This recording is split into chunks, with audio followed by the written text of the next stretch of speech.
থেকে 16 কিলোমিটার দূরেই পাবেন ভাতিন্ডা ওয়াটারফলস। এই ট্রেনটা কলকাতা থেকে কানপুর যাওয়ার জন্য সব থেকে ফাস্টেস্ট ট্রেন। দেখুন ওই দূরের কাশফুল বলে দিচ্ছে পুজো এসছে, প্রায় সেই গেছে, ধরুন কয়েকদিন মাত্র বাকি, 1 মাস করেই পুজো আসছে।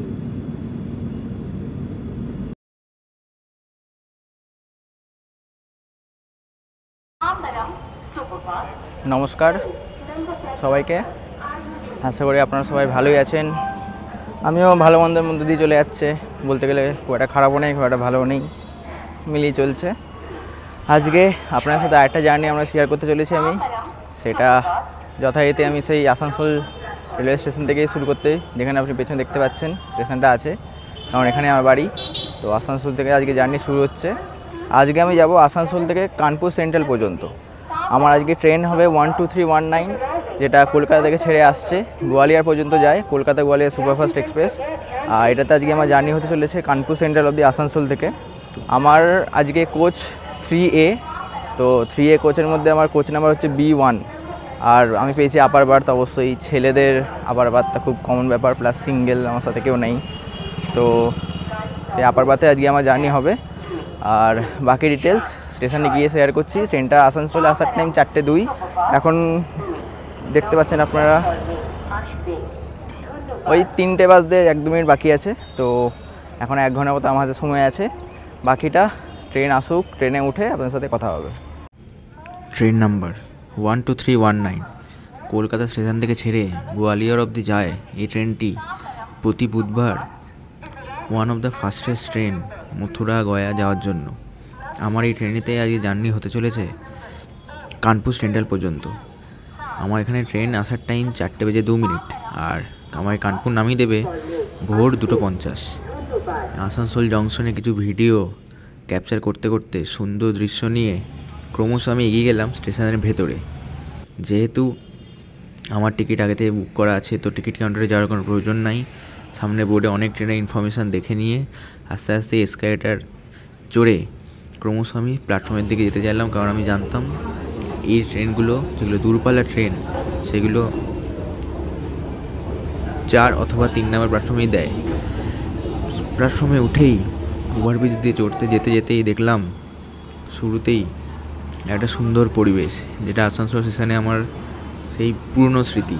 যাই হোক, প্ল্যাটফর্মে যখন নামছিলাম 4 নম্বরে, তখন দেখলাম সেখানে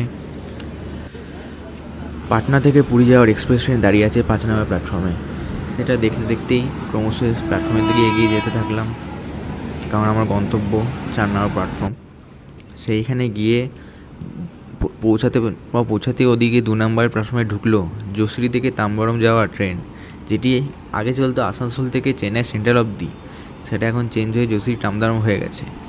সাথে সাথে এক এক করে কলকাতা জম্মুতাই এক্সপ্রেস, যশোরী তাম্বরম এক্সপ্রেস, তারপর দেখলাম কুম্ভ এক্সপ্রেস, যেটা 12369 হাওড়া থেকে হরিদ্বার যাওয়ার জন্য ট্রেন সেটি, এবং শেষে শক্তিপুঞ্জ এক্সপ্রেসে বিদায় জানিয়ে আমাদের ট্রেন 4 নম্বর প্ল্যাটফর্মে এন্ট্রি নিল। যদিও এই শক্তিপুঞ্জ আর জম্মুতাই এক্সপ্রেসকে আমরা ওভারটেক করে দেবো, ধানবাদের আগে একজনকে আর ধানবাদের পরে আরেকজনকে, তবুও তারা আমাদের আসানসোল থেকে আগেই বিদায় জানালো আমাকে, এবং আমার ট্রেন শেষ পর্যন্ত 4 নম্বরে এন্ট্রি নিল।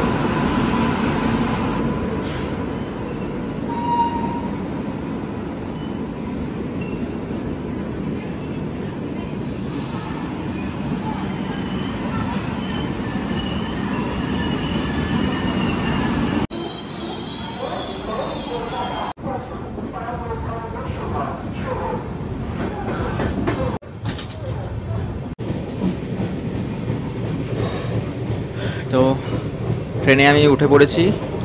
ট্রেনটা ওই 5-10 মিনিট মতো লেটে ঢুকেছে আসানসোলে, মেকআপ করে দেবে। ট্রেনটা একটু ডিজিটাল ইনফরমেশান দিয়ে রাখি আপনাদের,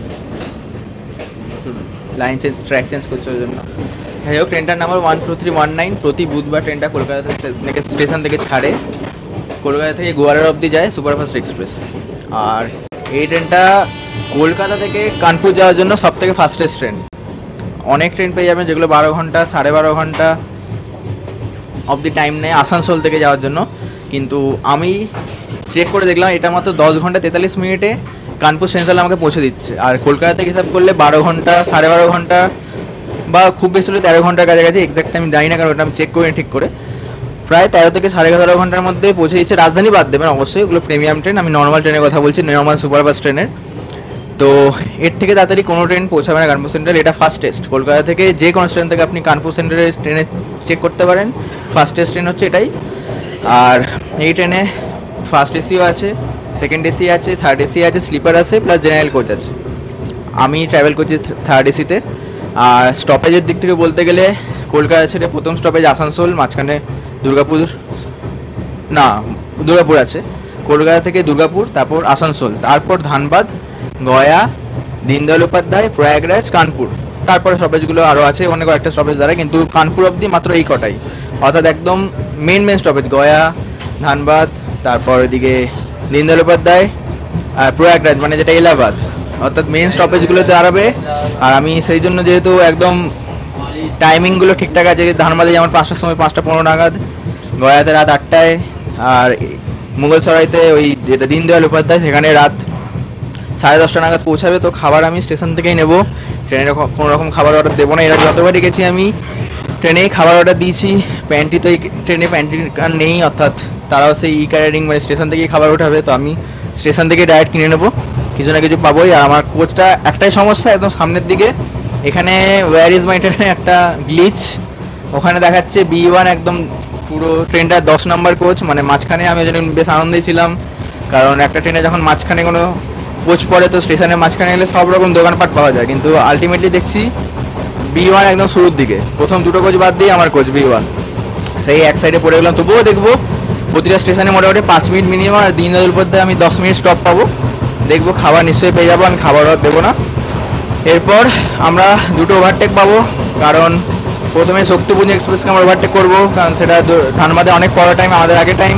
প্লাস ধানবাদের পরে ওই হায়দ্রাবাদ রোড বা গোমর মাঝখানে যে স্টপেজগুলো, মানে আমাদের নয়, ওই জম্মুতায়, কলকাতা জম্মুতায় ট্রেনের স্টপেজ আছে, সেইগুলোকেও আমরা, সেই ট্রেনটাকেও আমরা ওভারটেক করবো, কারণ গয়াতে আমাদের অনেক আগে টাইম আর জম্মুতায় অনেক পরে টাইম, অথচ আমাদের থেকে অনেক আগে ছেড়ে আসানসোল ছেড়ে বেরিয়ে চলেছে, প্রায় 1 ঘন্টা আগে বলতে পারেন, আর পৌঁছাবে ওই জম্মুতায় 1 ঘন্টা পরে গয়াতে।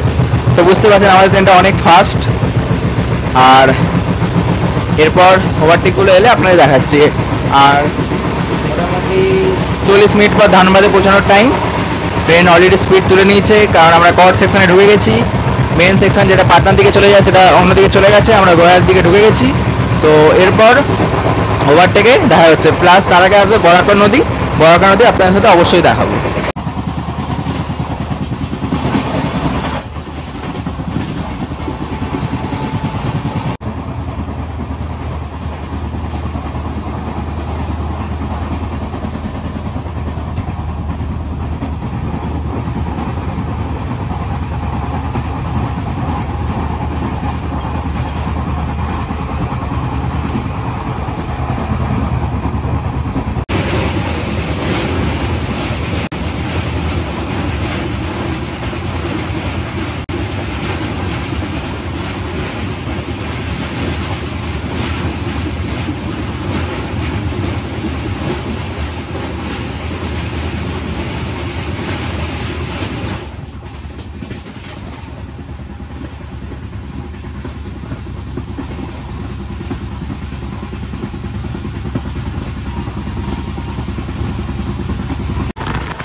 ট্রেনটা ডোকরা হল্টের ঠিক জাস্ট 1 কিলোমিটার আগে দাঁড়িয়ে পড়েছে।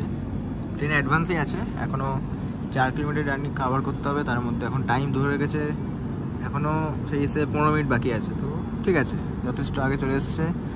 এখনও কলকাতা জম্মু তাই ধানবাদ ছেড়ে যায়নি, এবার রেজমা ট্রেন তাই বলছে। ওর ছাড়ার টাইম জাস্ট হয়েছে 2-3 মিনিট আগে, হয়তো এতক্ষণে ছেড়ে দিয়েছে। ওরই ছাড়ার অপেক্ষায় আমাদের দাঁড় করে রেখেছে। তো ধানবাদ পৌঁছে দেখা হচ্ছে। দেখুন ওই দূরের কাশফুল বলে দিচ্ছে পুজো এসছে, প্রায় সেই গেছে ধরুন, কয়েকদিন মাত্র বাকি, 1 মাস করেই পুজো আসছে। নির্ধারিত সময়ে 5টা বেজে 10 মিনিটে আমরা পৌঁছে গেলাম ধানবাদ জংশন। কলকাতা থেকে 266 আর আসানসোল থেকে অলমোস্ট 58 কিলোমিটার জার্নি করে আমরা পৌঁছে গেছি ধানবাদ জংশন। এখানে আমাদের স্টপেজ 5 মিনিট। সেই যেটা বলছিলাম, ট্রেন একদম আগে নিয়ে চলে এসছে, যত খাবারের দোকান সব পিছনে চলে গেছে। এখন আমার খাবার কেনারও নাই, কিনবো আমি গয়াতে। আর এটাকে জংশন বলা হয় কারণ এখান থেকে আপনারা চন্দ্রপুরা জংশনে ট্রেন পেয়ে যাবেন, মানে যেটা মেনলি রাঁচি রাউরকেল্লা ওই সাইডে চলে যাচ্ছে। প্লাস এখান থেকে পুরুলিয়া যাওয়ার, আদ্রা যাওয়ারও ট্রেন পেয়ে যাবেন। তো এখান থেকে মেনলি চন্দ্রপুরা যাওয়ার ট্রেনটা আলাদা হয়ে যাচ্ছে, তার জন্য জংশন বলা হচ্ছে। 5টা 10, 11 বাজছে, 15তে ছাড়বে। তো ছাড়ার পর কথা হচ্ছে। আর এটা বলে রাখি, ধানবাদ স্টেশনের একদম এখান থেকে 16 কিলোমিটার দূরেই পাবেন ভাতিন্ডা ওয়াটারফলস। যদি ধানবাদ আসেন কোনো কারণে তো একবার অবশ্যই ওই জায়গাটা ঘুরে নেবেন। মাত্র এখান থেকে 16 কিলোমিটার। খুব সুন্দর জায়গাটা, ওয়াটারফল হিসেবে ওয়ান অফ দ্য বেস্ট। আমার তো খুব ভালো লাগছে। আমি রিসেন্টলি ঘুরে এসেছি, বর্ষার সময় প্রচুর জল থাকে, তো ঘুরে আসতে পারেন এখন। এরপর আমাদের নেক্সট স্টপ হচ্ছে গয়া জংশন। আর ধানবাদ থেকে গয়ার ডিস্টেন্স হচ্ছে 200 কিলোমিটার। এই 200 কিলোমিটারে আমাদের নন স্টপ জার্নি, সেটা আমাদের কমপ্লিট করতে হবে মাত্র 2 ঘন্টা 45 মিনিট টাইমের মধ্যে। মানে অ্যাভারেজ স্পিড বলে রাখতে পারেন প্রায় 80 কিলোমিটার মতো। তো দুর্ধর্ষ জার্নি হতে চলেছে। পুরো রুটটাই 130 সেকশন, তো কোনো সমস্যা নেই, আশা করি ট্রেন টাইমে পৌঁছাবে। তো এরপর যদি মাঝখানে ওই জম্মুতাকে ওভারটেক দেখাতে পারি, কারণ অন্ধকার হয়ে আসছে, আইনা কত দেখাতে পারবো। যদি আলো থাকতে এত ওভারটেক করা যায় তো অবশ্যই আমরা ওটাকে দেখাবো। আর ধানবাদ থেকে এখনও ডিপার্চার হয়নি, 1 মিনিট পর ধানবাদ থেকে ডিপার্চার হবে। দিয়ে গয়াতে গিয়ে দেখাবো গয়ার কী পরিবেশ, ওখানে খাবার দাবার কী পাওয়া যাচ্ছে, কারণ ওখানে আমাদের ডিনার কিনে নেবো আমরা।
এইমাত্র আমরা পেরোলাম কোডারমা জাংশন। স্পিড দেখলেন, ফ্ল্যাট 130। একটা জাংশন স্টেশনে এইভাবে পেরোতে অবাক হয়ে গেলাম। কোডারমা যে এইভাবে পেরোতে পারে, রাজধানীর বাবা, ভয়ঙ্কর স্পিডে চলছে। আর অলরেডি কোডারমাতে আমরা প্রায় 20 মিনিট অ্যাডভান্স পেয়েছি। মানে বুঝতেই পারছেন, গয়া তো যদি এরকম চলতে থাকে তো 30 থেকে 40 মিনিট অ্যাডভান্স পৌঁছে যাবো। বিভৎস train, I am love with this train. অসাধারণ একটা জার্নি হচ্ছে। আর স্পিড তো 120, 130, মানে 110 দিকে নামছেই না, সে যে কোনো স্টেশনে আসুক না কেন। আপনারা দেখলে কোডানো একদম ঝড়ের গতিতে বেরিয়ে গেল এইভাবে। আর মোটামুটি 75 কিলোমিটার বাকি গয়া জংশন। আর এখনো হাতে টাইম রয়েছে প্রায় 1 ঘন্টা 15 মিনিট। মানে 1 ঘন্টা 15 মিনিটে 75 কিলোমিটার, মানে বুঝতে পারছেন এইভাবে চললে 8 ঘন্টা 40 মিনিটের মধ্যে পৌঁছে যাওয়া উচিত। দেখা যাক কটা পৌঁছায় আর কতক্ষণ আগে পৌঁছায়। আর গয়া থেকে আবার খাবার খুঁজতে হবে। খাবার খোঁজাটা খুব ইম্পর্টেন্ট, কারণ 5 মিনিট স্টপ, তার মধ্যে খাবার খুঁজে খাবার নিয়ে ট্রেনে উঠতে হবে। বড় ঠিক আগে একটা জংশন আছে, মানপুর জংশন। সেখানে আমাদের ট্রেনটাকে দাঁড় করে দিয়েছিল। এখন ছাড়ছে, সময় হয়ে গেছে 7:35।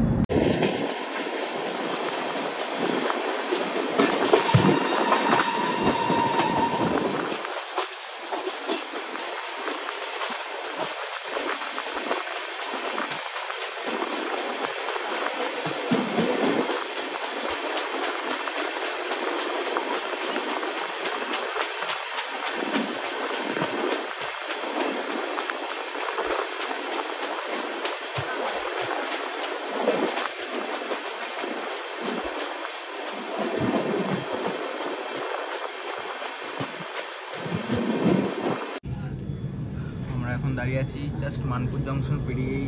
মানপুর জংশনের বাইরে দাঁড় করে দিয়েছে। এরপর আমরা একটা হল্ট পেরোবো, শহীদ ঈশ্বর চৌধুরী হল্ট। আর সেই হল্টটা পেরোলেই একটা নদী পেরোবো, ফাল্গু নদী। ফাল্গু নদীটা পেরোলেই আমরা গয়া জংশন এন্টার করবো।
গয়া জংশন আমরা এসে পৌঁছালাম।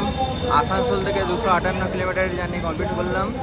যেই ট্রেনটা নাকি 20 মিনিট 25 মিনিট অ্যাডভান্স চলছিল, সেই ট্রেনটা এখন প্রায় 10 মিনিট লেটে গয়াতে পৌঁছালাম। হিন্দু ধর্ম অনুযায়ী মৃত্যুর পরে আত্মার শান্তির জন্য পিণ্ডদানের প্রথা প্রচলিত আছে। প্রিয়জনের মৃত্যুর পর তার আত্মাকে মুক্তি দিতে পিণ্ডদান করা অবশ্যই প্রয়োজন বলে মনে করেন হিন্দু ধর্মাবলম্বীরা। হিন্দু ধর্ম অনুযায়ী পিণ্ডদান করলে আত্মা নরক যন্ত্রণা থেকে মুক্তি পাবে এবং আর জন্ম নিতে হবে না। অর্থাৎ কারণ নামে পিণ্ডদান করা হলে জন্ম ও মৃত্যুর এই চক্র থেকে সেই আত্মা চিরতরে মুক্তি লাভ করবে। আবার অনেকে মনে করেন যে অনেক অতৃপ্ত আত্মা মৃত্যুর পরেও পৃথিবী ছেড়ে যেতে পারে না। পিণ্ডদান করা হলে সেই আত্মার মোক্ষ লাভ হবে এবং পৃথিবীর মায়া কাটিয়ে অমৃতলোকের উদ্দেশ্যে চিরতরে যাত্রা করবে সে। পিতৃপক্ষে পিণ্ডদান করার জন্য বিশেষভাবে উপযুক্ত। মনে করা হয় পিতৃপক্ষে আত্মারা উত্তর পুরুষের হাত থেকে জলপান করতে পৃথিবীতে নেমে আসে। গঙ্গা নদীতে সাধারণত পিণ্ডদান হয়ে থাকে। আর পিণ্ডদান করার জন্য সবথেকে উপযুক্ত স্থান হলো এই গয়া। পুরাণ অনুযায়ী গয়া গয়ায় বাবা দশরথের মৃত্যুর পর পিণ্ডদান করেছিলেন স্বয়ং শ্রী রামচন্দ্র। গয়া অসুর নামে এক রাক্ষসকে শ্রীবিষ্ণু একবার আশীর্বাদ করেছিলেন যে তার নাম অনুসারেই সবচেয়ে পবিত্র স্থানে নামকরণ হবে। এই পুরাণ অনুযায়ী গয়াতে অবস্থিত বিষ্ণুপদ মন্দিরে পুজো করে মৃত আত্মীয়ের শেষকৃত্যের পর ছাই গয়ায় বিসর্জন করলে সেই আত্মার মুক্তি লাভ করবেন বলেন বিষ্ণু নির্দেশ দেন। বেদে বর্ণিত আছে যে মানুষকে প্রধানত 3টি ঋণ শোধ করতে হয়। সেই 3টি ঋণ হলো পিতৃঋণ, দেবঋণ ও ঋষি ঋণ। গয়ায় গঙ্গার ধারে সারা বছর পিণ্ডদানের প্রক্রিয়া সম্পন্ন হয়, তবে পিণ্ডদান করার নির্দিষ্ট একটি সময় বর্ণিত আছে। পিতৃপক্ষই পিণ্ডদান করার জন্য সবচেয়ে উপযুক্ত সময়। এই সময় প্রতি বছর বহু মানুষ পূর্বপুরুষের নামে পিণ্ড দিতে যান। পিণ্ডদানের প্রক্রিয়াটি 3টি ভাগে বিভক্ত: স্নান এবং সংকল্প, পিণ্ডদান এবং তর্পণ। প্রথমে গঙ্গায় স্নান সেরে তারপর প্রয়াত পূর্বপুরুষের উদ্দেশ্যে পুজো সমাপন করতে হয়। এরপর 5 দেবতা এবং নবগ্রহের উদ্দেশ্যে অর্ঘ্য দিয়ে তর্পণ করতে হয়।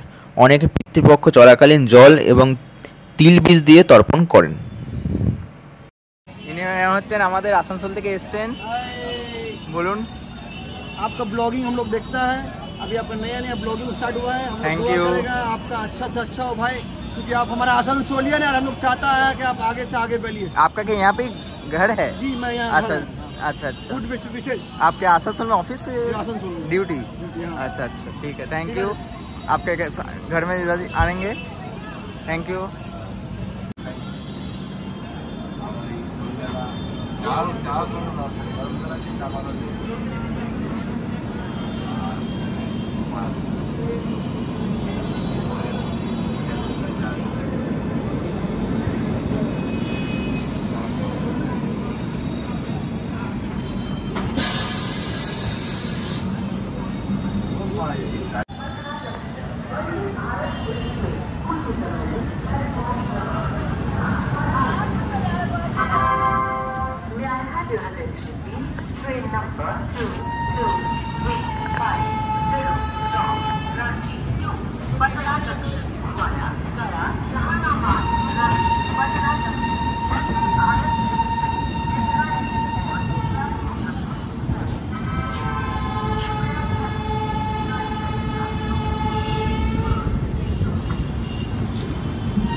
ঘড়িতে সময় দেখুন,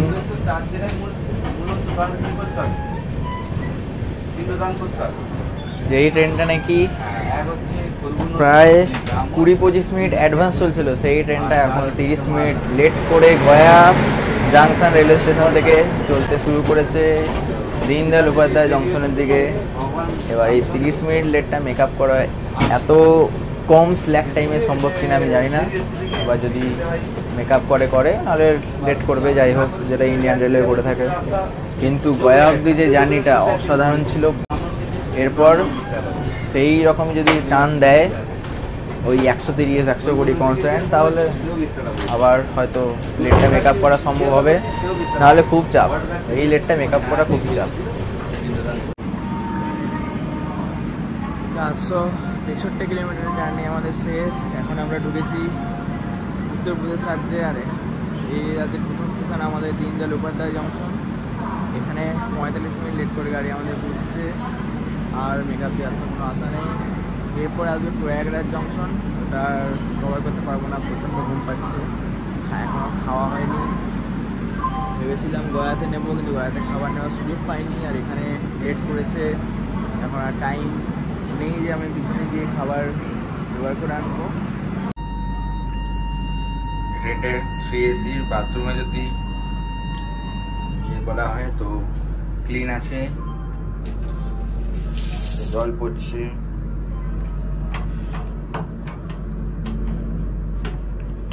সাবানটা শুধু নেই, যথেষ্ট ক্লিন, কোনো স্মেল নাই। রীতিমতো এটা বেশ ভালো গন্ধ স্প্রে করা আছে। কাঁচ পরিষ্কার, যথেষ্ট। 10-এ 8-9 আরামসে পেতে পারে।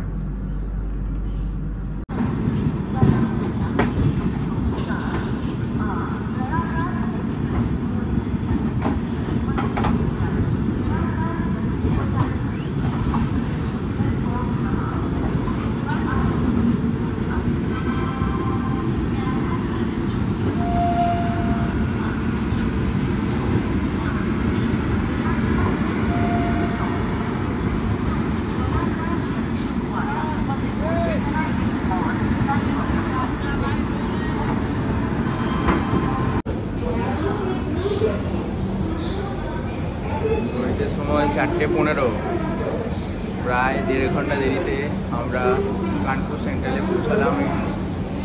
শেষ পর্যন্ত অ্যাডভান্স তো ছাড়ুন, 1.5 ঘন্টা দেরিতে পৌঁছলে একদিক থেকে আমার লাভই হলো, কারণ ভোর 3টে নেমেও কোনো কাজের কাজ হতো না, তার জায়গায় 4টের সময় নামলাম। যাবো এসকালেটার আবার দাঁড়িয়ে গেল, যাই হোক কানপুর সেন্টারের বাইরে গিয়ে বাকি কথাটা হচ্ছে। ভোরবেলা কানপুর সেন্ট্রাল স্টেশনে নেমে যখন বাইরে গেলাম, ফ্রেশ হয়ে 1 নম্বর প্ল্যাটফর্মে এসি ওয়েটিং রুমে ফ্রেশ হয়ে যখন বাইরে বেরোলাম, তখন ভোরের আলো অলরেডি ফুটে গেছে। তখন সময় হয়ে গেছে প্রায় 6:30 পার। তো কানপুর জংশন মানে কানপুর সেন্ট্রালকে যদি বলে রাখি, তো এখান থেকে ফারুকাবাদ প্লাস গোয়ালিয়র যাওয়ার লাইন আলাদা হয়ে যায়। এখান থেকে একটু আগে গেলেই আছে গোবিন্দপুর স্টেশন, সেখান থেকেও আপনারা ঝাঁসি যাওয়ার লাইন পেয়ে যাবেন, ওখান থেকে ঝাঁসি যাওয়ার ট্রেনও পেয়ে যাবেন, মানে আলটিমেটলি কানপুর থেকে পেয়ে যাবেন। আর এইখানে এই জার্নি আমার শেষ হচ্ছে। পরবর্তী জার্নির জন্য অবশ্যই চ্যানেলটাকে সাবস্ক্রাইব করে দেবেন, লাইক করে দেবেন যদি ভিডিওটা পছন্দ হয়ে থাকে, আর খুব ভালো লাগলে বন্ধুদের সাথে শেয়ার করবেন। ধন্যবাদ, নমস্কার, জয় হিন্দ, বন্দে মাতরম।